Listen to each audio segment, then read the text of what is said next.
ఒకానొక రోజు బోర్ కొడుతుందమ్మా, తినడానికి ఏమైనా చేసుకుందామా అంటే ఎక్కడో మూలకున్న కవర్లో కుడుకలుంటే ఇదిగో ఇవి గీకండి అని తెచ్చిచ్చిందమ్మ. సరే ఏదో ఒకటి తినడానికి అయితే వస్తుంది కదా అనేసి గీయడం అయితే స్టార్ట్ చేసాం నేను చెల్లి. ఇదిగోండి ఈ కుడుక గీరుతుంటే మనకి లాస్ట్కి ఇది వస్తుంది కదా, అది తినడానికే మేము అది మొత్తం గీకుతాం అనమాట. పోటీ పెట్టుకుని మరీ గీకుతాం, నేనంటే నేను, అంటే ఎవరు గీకితే వాళ్ళకే. అండ్ ఇక్కడ మొత్తం గీయడం అయిపోయింది. అండ్ అమ్మ వచ్చేసి పల్లీలు ఎంపుతుంది. ఇంతకీ మీకు అర్థమైపోయి ఉంటుంది కదా మేము ఏం చేసుకున్నాం అనేది. ఇంకా దాంట్లో కొబ్బరితో పాటు ఇలా పల్లీలు కూడా కొంచెం కచ్చపిచ్చగా దంచుకోవాలి, మిక్సీలో వేస్తే మెత్తగా అయిపోతుందని ఇలా రోట్లో వేసి దంపుతున్నాం అనమాట. ఇదిలా ఉంటే అమ్మ 2 ఖాళీ డబ్బాలు ఇచ్చి పల్లీల పొడో దాంట్లో కొబ్బరి పొడో దాంట్లో నింపి పెట్టి పక్కన పెట్టమంది. ఎందుకమ్మా అంటే కూరలో వేయడానికి పనికి వస్తుందని సంది. ఇంకా సర్లే అనేసి ఆ 2 డబ్బాలు నింపేసి పక్కనైతే పెట్టాము.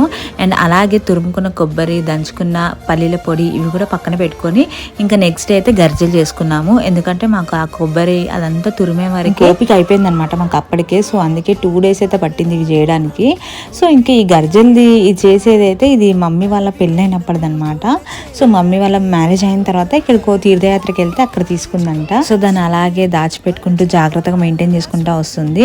అండ్ ఇది ఒకటే కాదు, ఇంకా చాలా వస్తువులే ఉన్నాయి అమ్మవి, అమ్మమ్మ వాళ్ళు పెట్టినవి, అవి కూడా అలానే మెయింటైన్ చేస్తుంది ఇంకా ఇప్పటికి. ఫైనల్లీ మా గర్జలు చూడడానికి ఇలా ఉన్నాయి. అండ్ టేస్ట్ మాత్రం క్రిస్పీగా చాలా బాగున్నాయి. చెల్లి ఇంకా పిండి కలుపుతూనే ఉంది. గర్జల సంగతి తెలిసిందే కదా, ఎంత చేసినా పిండి ఇంకా వస్తుంటది. ఎంతో ఆశ చేసుకుంటే కొన్ని అయ్యాయి. అండ్ లాస్ట్కి ఒకటి మిగిలితే పూరి చేసాము, అన్ని బాగానే వచ్చాయి, ఇది ఒక్కటే విరుచుకుపోయింది. సో ఇంతే అండి. వీడియో నచ్చితే సబ్స్క్రైబ్ చేసుకోండి.